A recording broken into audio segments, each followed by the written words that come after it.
What's happening, folks? Welcome back. I'm Ronan. This is the Little Seal English podcast, and I have a story for you today. But before I tell you the story, sign up for my mailing list. Go to littlesealenglish.com and register for my mailing list. I'll send you an ebook, and that way I'll be able to keep you informed about what's happening and send you random tidbits of useful, real English lessons. So that would be cool. But this podcast today, folks, is a little bit different to what you're used to. Last week in my Telegram group, I uploaded a random story called The Oblivious Man. And that was a completely unprepared story. You know, it happened to me. I got home, I opened my laptop, and I hit record, and I uploaded it. Well, over the weekend, I listened back to it, and I decided to pick out some English from it. I decided to identify good words or phrases or collocations that you need to know, that you can use in your day-to-day life. And I've added those onto the story at the end of the podcast. So the first, I'd say, about 25 minutes of this podcast is me telling the story of the Oblivious Man. And in that story, there is some English lessons being taught. You know, it's kind of woven into it. But after, at about 20 minutes into this podcast, I start teaching the vocabulary from it. And that's more of a direct English lesson. So there's two parts. There's the story part and the vocabulary part.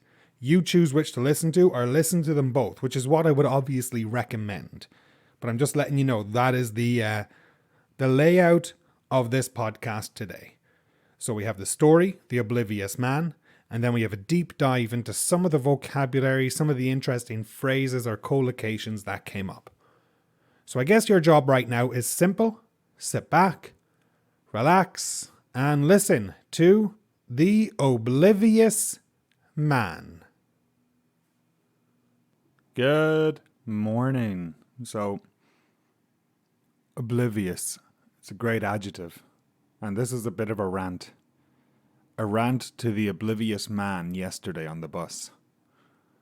So, I have been really revising how much time I spend looking at screens in the last couple of weeks.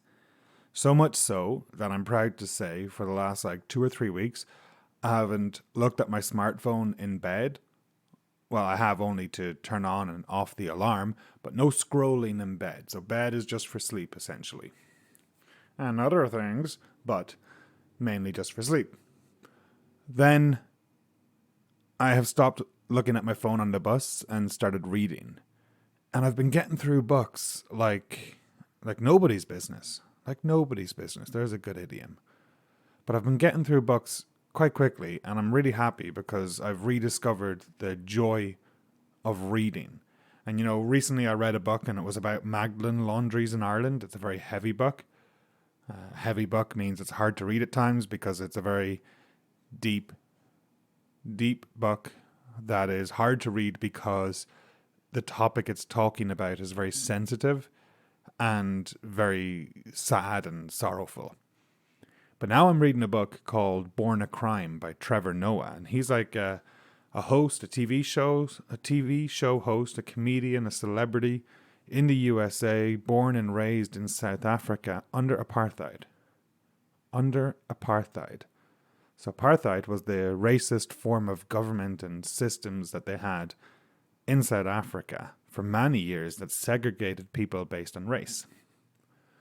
And it's a very sensitive topic too, but Trevor's way of talking about it is fantastic. It's hilarious, it's true, and deep all at the same time. So he's able to talk about these crazy situations in a unique way that makes you laugh, but also presents the information in a very digestible way whereby I totally get what he means and totally understand the severity of the situation in a funny way though. So it's really fun to read, and I've been hooked on it. So much so that I'm waiting for the bus. I actually take the bus to work now as well, just so I can read. So I take the bus in the morning and I read the book on the bus. I have 15 minutes before my class begins, so I read for 15. I have a 10-minute break in between classes, so I read for 10. And then after class, I have a 10-minute wait for the bus. So I read for 10 minutes, and then I usually read for 5 or 10 minutes on the bus on the way home. I get home, and then I start doing Little Seal English or CELPIP work. So it's a nice schedule. So anyways, this is a podcast dedicated to the Oblivious Man. Oblivious. What is oblivious? It's an adjective. And it's an adjective where somebody is not really understanding the situation or paying attention, or they don't understand how their actions are impacting others. That is a person who is oblivious. O-B-L-I-V-I-O-U-S. Oblivious. Oblivious is lacking mindful attention, lacking active knowledge or awareness, essentially. And obliviously is the adverb. So anyways, I get on the bus to go home. I'm just after teaching. I sit down and I start reading my book, and I'm like, oh yeah, I'm almost finished this book. I was like, I'm going to finish this book today. And as I'm reading the book, I just hear, you like reading books there, eh? You like reading books there, eh? And slowly I look up and I make contact with a guy who's like 21, 22 years old, I'd say. Not a hair in his face. Big open eyes. Stupid ass haircut on himself. Not that I can talk, I have no hair, so maybe I'm just jealous of his haircut. And I just respond, yes, I do like reading books. As I'm holding a book and reading it in quiet on the bus. So I go back to looking at my book and read. What type of book is it? Okay. So I just look at him and I hold it up and I say it's a biography of a man who grew up in South Africa. Thanks. And I look back at my book and I continue to read. And then I hear, I like reading too. Okay, I say. I barely looked at him at this stage. I just glanced and said, okay. And I go back to my book. So 3 times he tried to speak to me. 3 times he did what people would normally do to start a conversation. And 3 times I answered. And I looked back at my book to read, because I'm reading my book. I'm in my own world. The reason I read it is to not talk to people. The reason I have the book in my hand is for enjoyment. Just because I'm sitting on a public bus and not looking at my phone or not listening to earphones does not mean I want to chat. And he is so freaking oblivious that he didn't get the picture. He didn't get the message that I had no interest in talking to him. Maybe he did. Maybe he just wanted to be a dickhead. I don't know. Maybe he woke up and decided, today I'm going to piss someone off on the bus. I'm going to pick someone who's reading a book and being quiet, and I'm going to talk to them. It just really rubbed me the wrong way with how clueless he was. How clueless. There's a great adjective. Write that down. C-L-U-E-L-E-S-S. And if a person is clueless, it's very, very similar to, what would I say? Very similar to oblivious. Clueless is very similar to oblivious, and it means having no knowledge, understanding, or ability. And in my opinion, he had no understanding of the situation. He could not pick up on the fact that I clearly did not want to engage in a conversation. Because like I said, 3 times he tried to talk to me. 3 times I gave a short answer and looked back at my book. Now, usually that would be it, right? Usually that would be 100% it. And it's just he didn't stop, guys. He really didn't stop. Because after he said, you like reading, eh? Well, no shit, Sherlock, I like reading. What are you, a fucking detective? I have a book in my hand and I'm looking at it. Do you think I like reading? Did you need to figure that out? How long did you spend thinking, does this guy like reading or not? I better ask him just to make sure. I better interrupt this man who's reading a book to see if he likes reading. Get the fuck away from me. I'm reading my fucking book. Oh, wow, I'm getting passionate here, eh? So, 3 times go, Captain Detective Sherlock Holmes over there, deduced that I like reading and started a conversation with me 3 times, to which I didn't really engage. And then he says, I like reading too. He's just not getting it. He's just being more oblivious. I like reading too, he says. And I look up and I say, that's nice. And I look back at my book and keep reading 4 times. And then he says, in this box here, I got a bunch of books. And that's when it hit me. Right. That's why this motherfucker's talking to me. He has an agenda. He has a reason. He has an ulterior motive. If somebody has an agenda, they're doing something for the purpose of achieving something, not for joy, not for shits and giggles, not because he wanted to start a conversation, because he wanted to do something after starting the conversation. To have an agenda. So you might be hanging out with someone and they're saying, oh, let's go to the mall, let's go to the shopping center. And you're like, okay, let's go. And they get there and they're looking for a certain person in particular. And you thought they invited you to the mall just to hang out with you and spend time with you. But no, they invited you there so they could look for someone and possibly bump into them by accident. That person has an agenda. A reason for doing something that's not out in the open at the get-go. So this motherfucker, this oblivious man, this Sherlock Holmes character, had an agenda.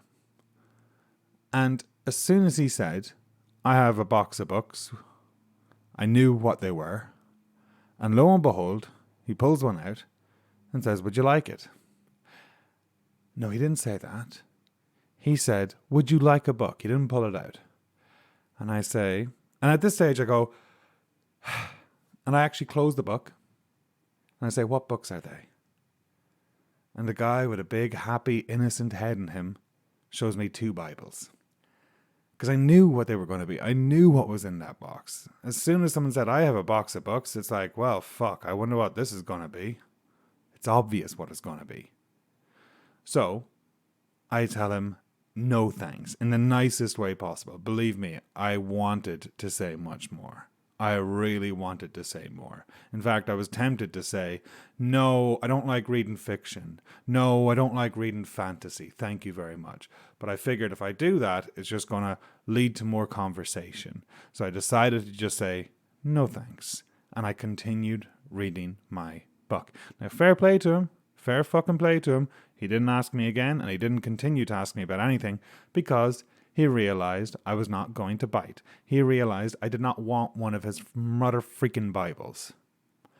This is the thing over here, and I don't know what it's like where you live, but in Canada and North America in general, more so than anywhere else I've been, when people are that type of religious, they're like very die-hard religious. I would actually call him, and no offense to anyone who's listening, a Bible basher. Bible basher. What is a Bible basher?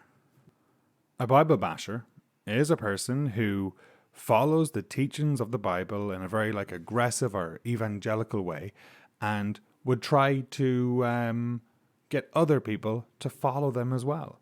And one way that they recruit people to follow them or to follow their religion is by giving out free Bibles.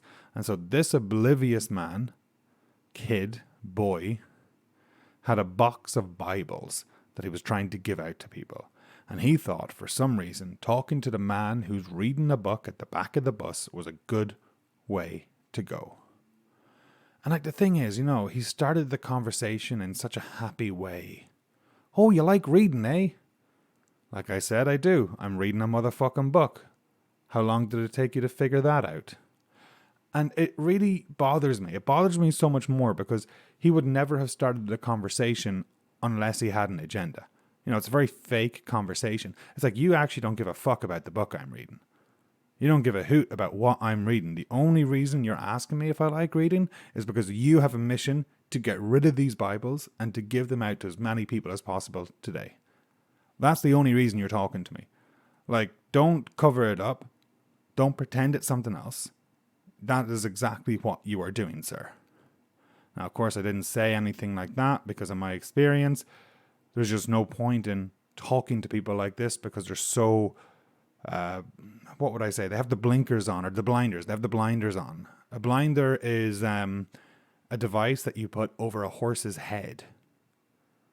And it prevents them from looking left or looking right. And you can only see dead ahead of you, only see dead straight. And the purpose of a blinder is to not spook a horse. Because, if a horse sees something in its peripheral vision, it might get spooked and run and cause an accident, for instance. Like if it has a carriage attached to it. So when we say a person has blinders on, it means they're not really looking to the left or looking to the right. They're just looking dead ahead. You can use it for people who are stuck in their ways. You can use it for a person who is like completely oblivious to something, and there's like something happening around them, but they're not really seeing it, not really paying attention because they don't have their peripheral vision. All right. So for me, it's like I get on the bus and yeah, I do put my blinders on, metaphorically. They're not real. And what I mean by that is I'm looking at my book and I'm not looking around me because I don't want to have a conversation. But in my experience, talking to people like this is not very effective because they have their blinders on and they're not ready to listen to you. They don't want to listen to you because they have an agenda. Yes, they do. So after he gave up trying to talk to me and everything, a young mother and child sat down in the bus. And I knew what was going to happen next. I fucking knew it. What did Sherlock Holmes do? He went over and started talking to them. And started talking to the mother. And he goes, well, I have a box of books here, actually. And I was wondering if your little kid would like one. And the mother was very polite. And she said, oh, yeah, he doesn't read yet. Well, that's okay, ma'am. He can have it now and read it in the future. And so the mother reluctantly agreed to let the man give the kid a book, and the man holds out 2 books, and the kid chooses one and takes it. At this stage, I'm getting off the bus, and I couldn't fucking wait. I couldn't get off that bus quick enough.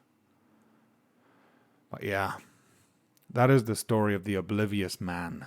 The Oblivious Detective, we'll call him, because, he's a fucking grade A detective. Top notch. If every police department had him, there'd be no crimes.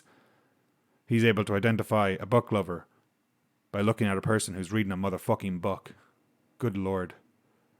Anyways, this is my Wednesday morning rants. This went on a lot longer than I expected. Enjoy the rest of your day. Write down the key English. Bye for now. And now it is time for some of the vocabulary. So that was the story of the Oblivious Man. I hope you understood it. I was just sitting on a bus having a great time, and this guy tried to talk to me so many times. But he wasn't really interested in a conversation. He just wanted to give me a Bible. And it rubbed me the wrong way. So that's kind of like the gist of the story. And now we are going to look at some of the key vocabulary from that. We're going to look at some of the phrases or some of the idioms, some of the useful English that you can use in your day-to-day life. And a list of these is provided in the description. So make sure to check that description. And you can see a list of the words that are about to be discussed and taught in detail. I hope you enjoy. Okay, and welcome to the vocabulary section of the podcast. So over the next couple of minutes, I'm going to just look at some of the phrases and idioms that were used in that story, The Oblivious Man. I recorded that as soon as I got home from work because I wanted to share the story. I knew I'd be able to just use some good English, and now we're going to analyze some of the English that was in it. So it started off, and I was talking about good habits, and I mentioned looking at your smartphone in bed. And, it is known that nighttime screen use can really impact your sleep. I was reading online how using your phone in bed makes falling and staying asleep harder and may interrupt your natural sleep cycle. Of course, we all know that your body needs sleep in order to maintain mental and physical health, and your phone can severely interrupt that. So the first week where I decided to not use my smartphone in bed was pretty difficult because I'd lie there thinking, what did I do before? What am I supposed to do now? When you lie down in bed, usually a lot of people will look at their phone, scroll for a little bit, check 1 or 2 last messages. But anytime I did that, I'd always just get engrossed, or it would provoke feelings in me that would then prevent me from actually falling asleep well.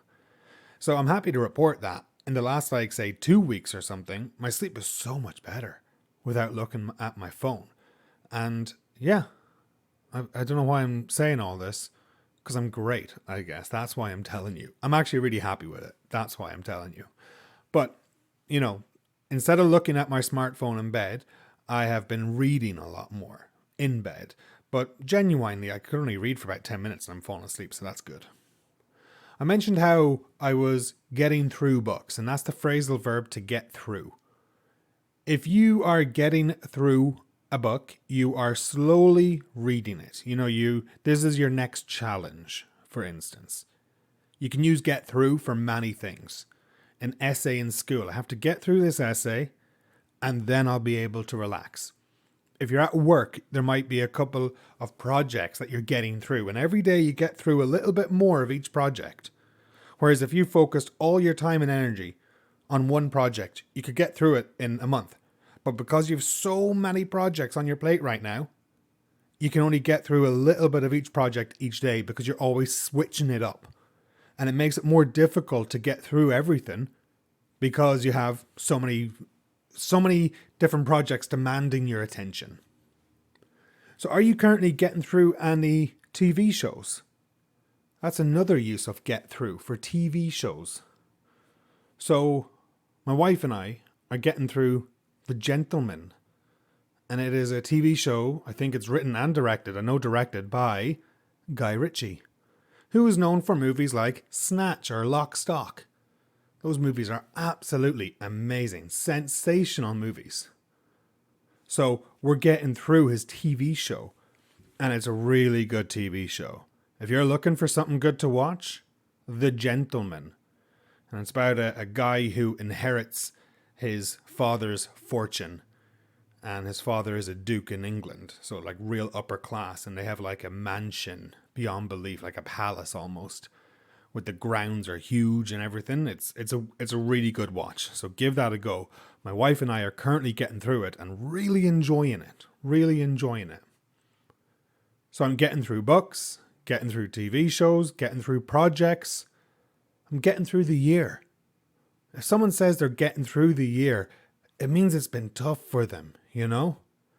If you tell someone, look, you need to focus and get through it, you would use that in that way for something negative, for something that's going to be very difficult. So someone says, I've been getting through these months just about. Well, you know it's been a slog. It's been hard work for them, for whatever reason it may be. So to get through is to like complete something, sometimes with hardship. Sometimes it could just be something fun like a TV show. And me, I'm getting through a new book right now. Just started it.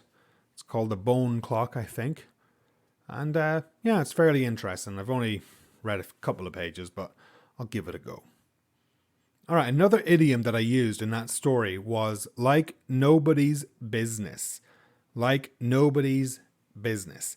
And that is a tag that you would use at the end of a sentence, which would mean very quickly, very intensely, like very intensively, or very, very much, like large amounts.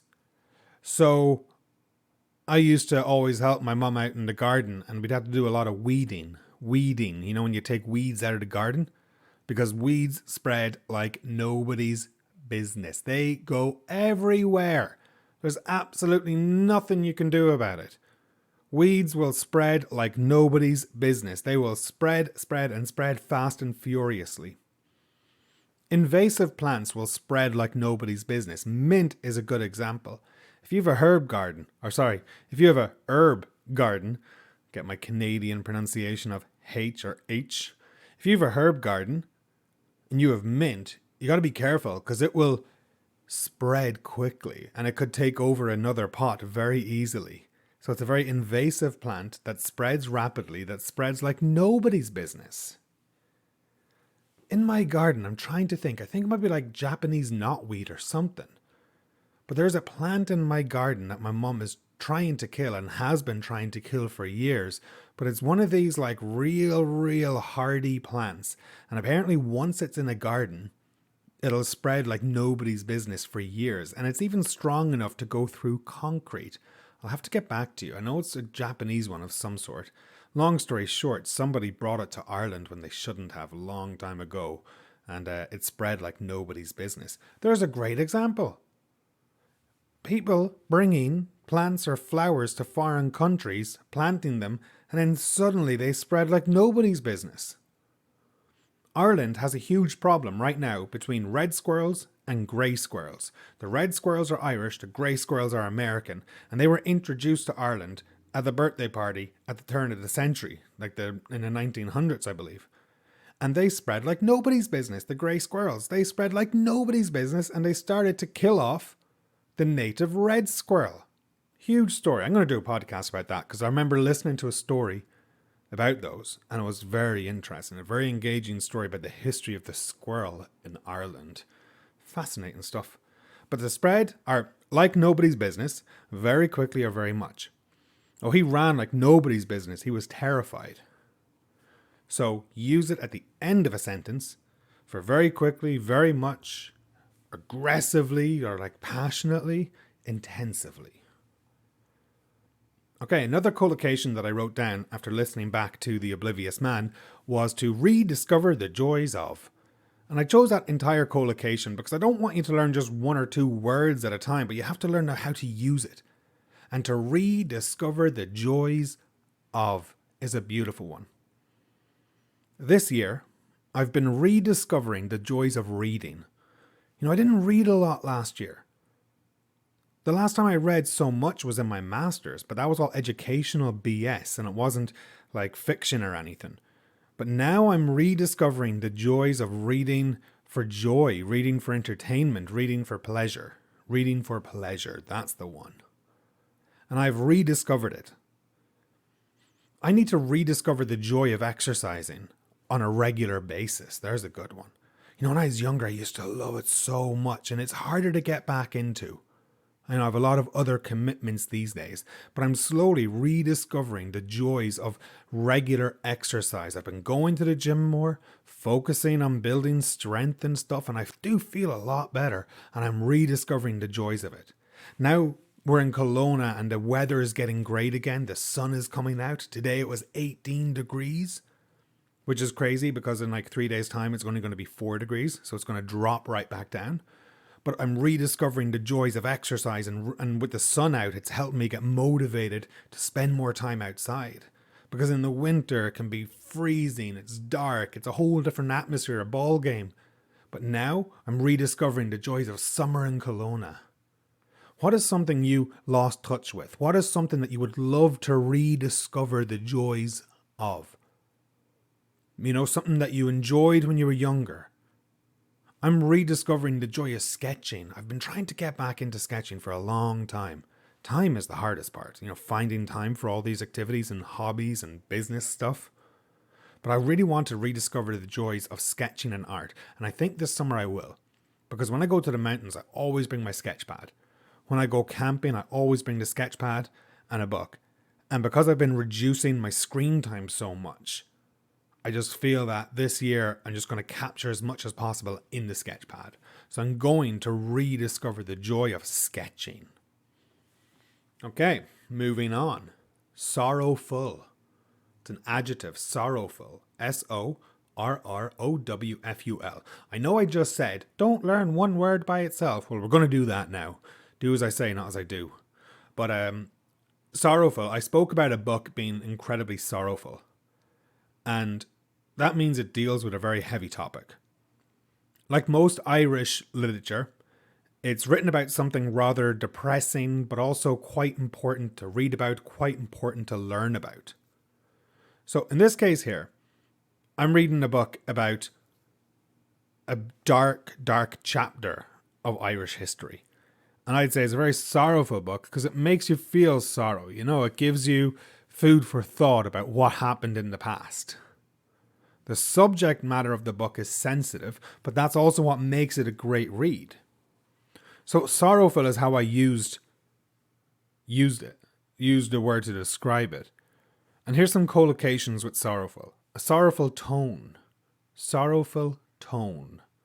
So if you're talking to a person and you need to give them bad news, like which is better, A or B? A, I'm sorry, your grandmother has passed away.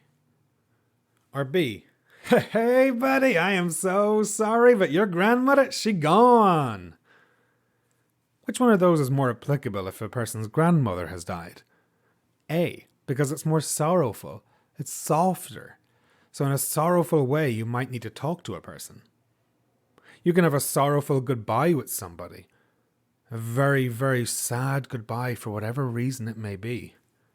I remember when I was leaving for Canada, I had to say goodbye to my grandmother, but it wasn't really her because she had dementia and Alzheimer's beyond belief. And it was incredibly sorrowful because I knew when I was leaving Ireland, I wasn't going to see her again. She was getting old, she was sick, and it wasn't long before she was ready to kick the bucket. Kick the bucket, beautiful idiom, means to die. So it wasn't long before my grandmother was going to die. So I had to say goodbye to her.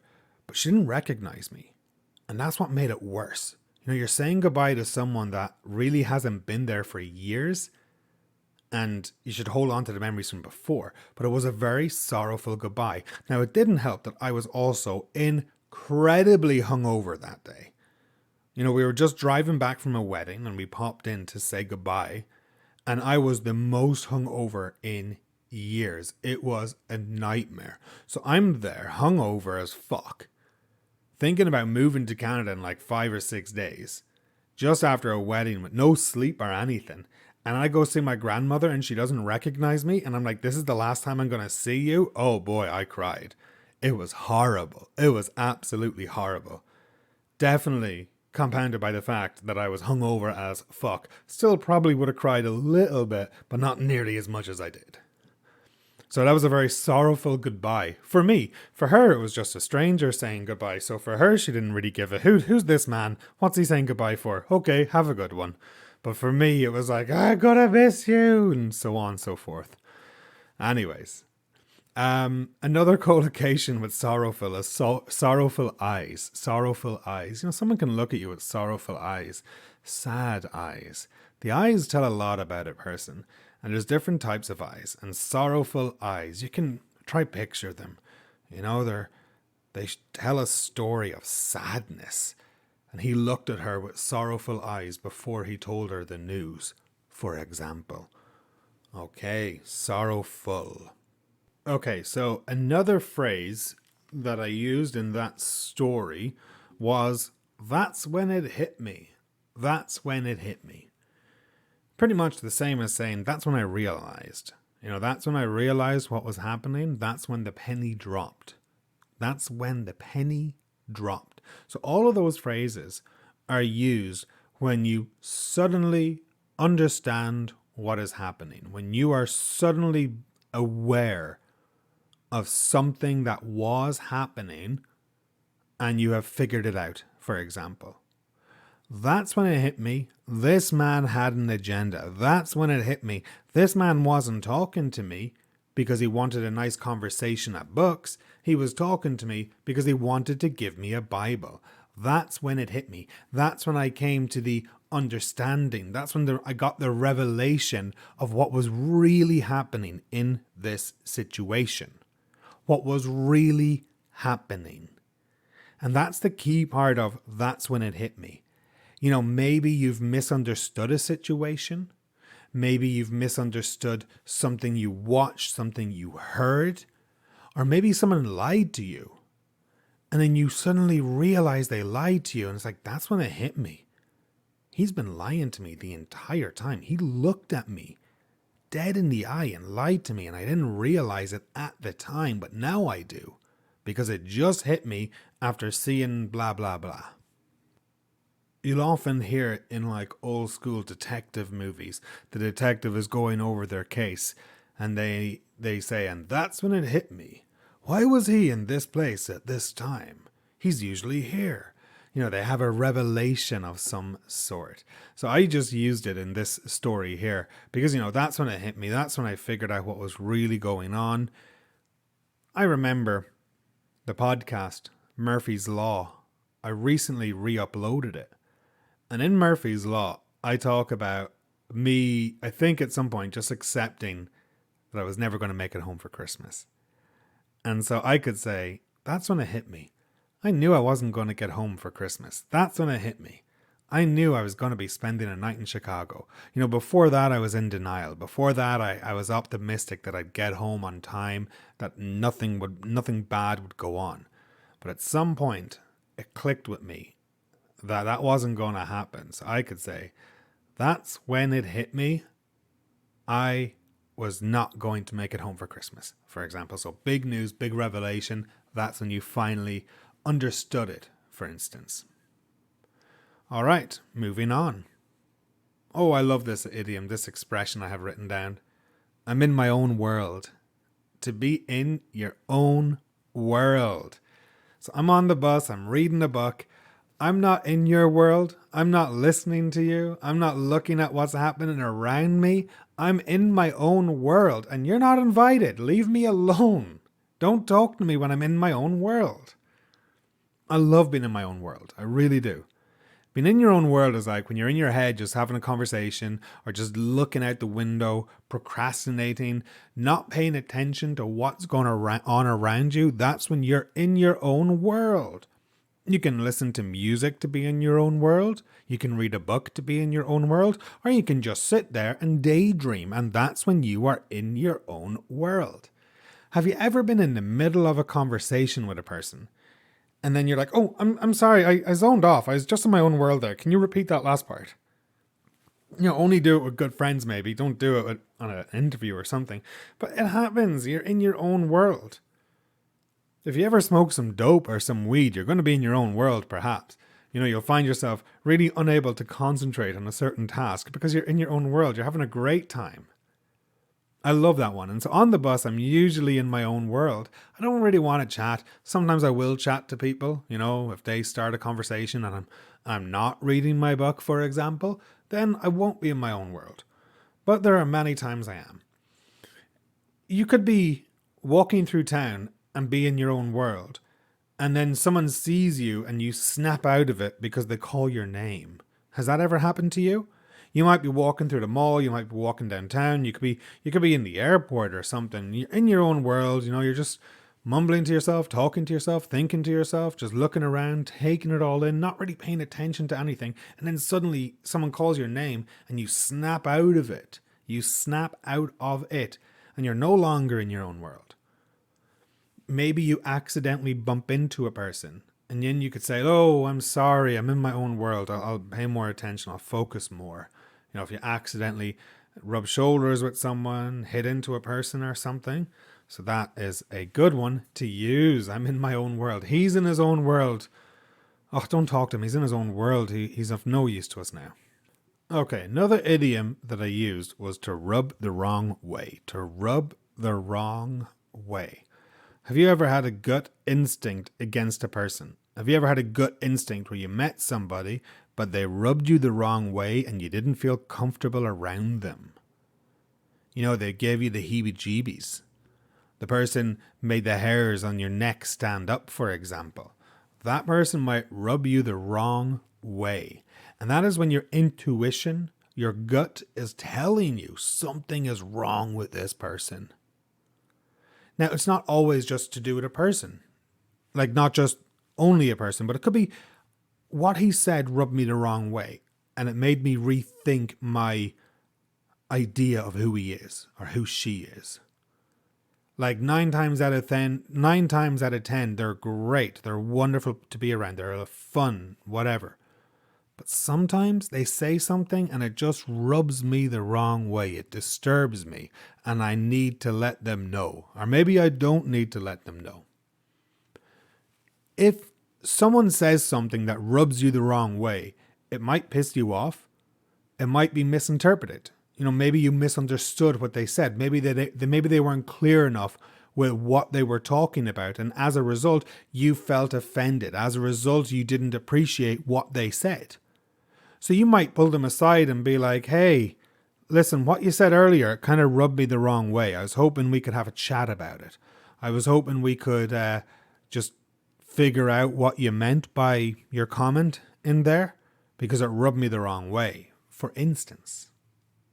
So In this case here, it rubbed me the wrong way because I knew the reason the Oblivious Man was talking to me was because he wanted to give me a Bible. And that rubbed me the wrong way. Like, if he wanted to talk to me about the book, that's different. But he had motive. You know, like I said in the podcast, he had an ulterior motive. An ulterior motive is like another reason for doing something. So let's talk about ulterior motive. This man had an ulterior motive the entire time. ULTERIOR. Ulterior. He had an ulterior motive the entire fucking time. He had no interest in talking to me about books. He had no interest in talking to me about the book I was actually literally reading in front of him.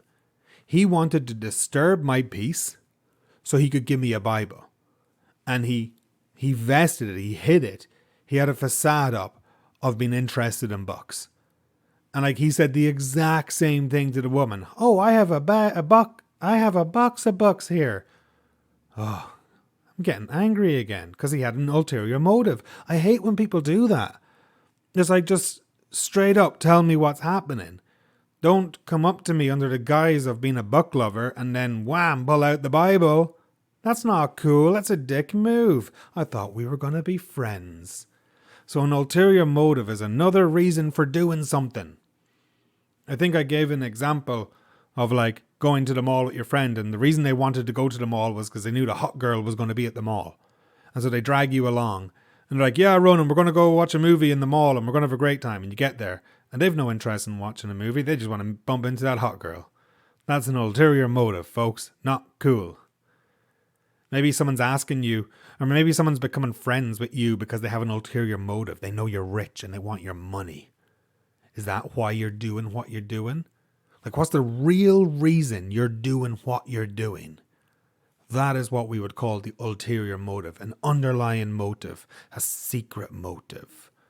And so this oblivious man, well, we all know what his ulterior motive was, to try and convert Ronan to Christianity. Good luck. Good fucking luck. That's not happening. All right, moving on. All right, just one or two more, because this is going to be a very long podcast otherwise. To give a hoot about. HOOT. Spoke about it before in previous podcasts, but just to revise. Yeah, you can say I don't give a fuck about, which is very rude, or you could say I don't give a hoot about, which is not so rude. And a hoot in this case is a fuck, the same idea. And what is a fuck? If I say I don't give a fuck about something, it means I have zero cares for it. Zero cares.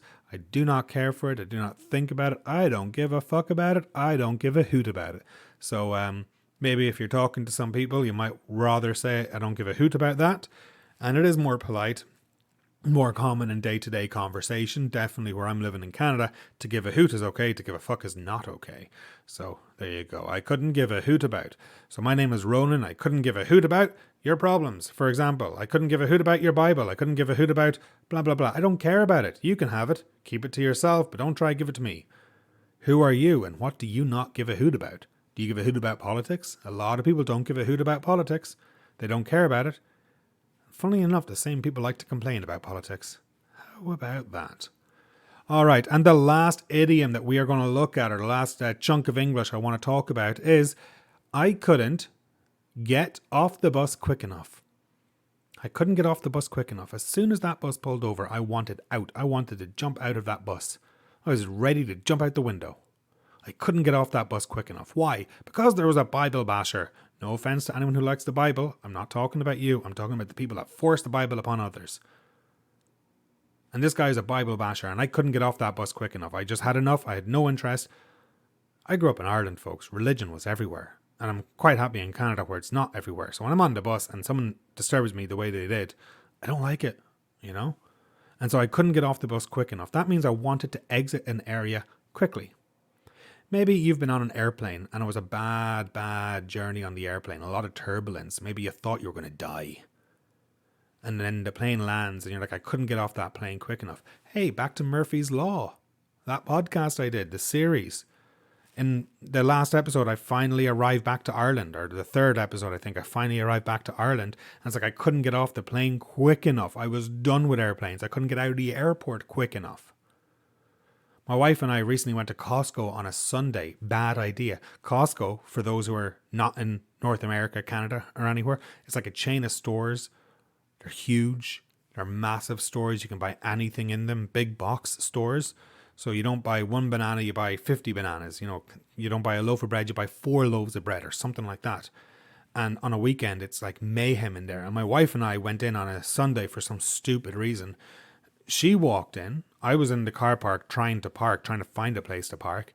And she couldn't get out quick enough because it was just way too busy to handle and way too much input. And she was like, fuck this, I am out of here. And so she couldn't get out of Costco quick enough. She had a real bad feeling in there. Think about a situation you've been in that you did not like. It could even be a conversation. I couldn't get out of that conversation quick enough. He wouldn't let me go, and I really don't like him. His breath was disgusting. I couldn't get out of the conversation. I couldn't get away from him quick enough. I couldn't get out of work quick enough on Thursday. I couldn't get out of work quick enough on Friday. On Friday, I'd get out as quickly as I can. There is no stopping me. As soon as that clock hits 6 p.m., I am out the door like lightning. I can't get out quick enough. So use it in many, many situations. In this one, I couldn't get off the bus quick enough. I couldn't get out of that conversation quick enough. I couldn't get away from him quick enough. I couldn't get out of the nightclub quick enough. He was following me around the whole night. I couldn't get away from him. I couldn't get out of the conversation. Many, many, many collocations with that beautiful phrase. Okay. Oh boy. I think that's good. So remember, this all started with that podcast that was like completely unplanned. You know, the Oblivious Man. I just came home from work and was like, no, I got to vent, got to tell a story, got to teach some English with it. And this second part is a new thing I'm going to be doing going forward, I think, for those. Because I have so many quick podcasts I made that I just don't think are worthy enough of going on this podcast by themselves. I usually post them to my Telegram group. And it's just like me telling random stories and weaving English into them. And that's what I love to do.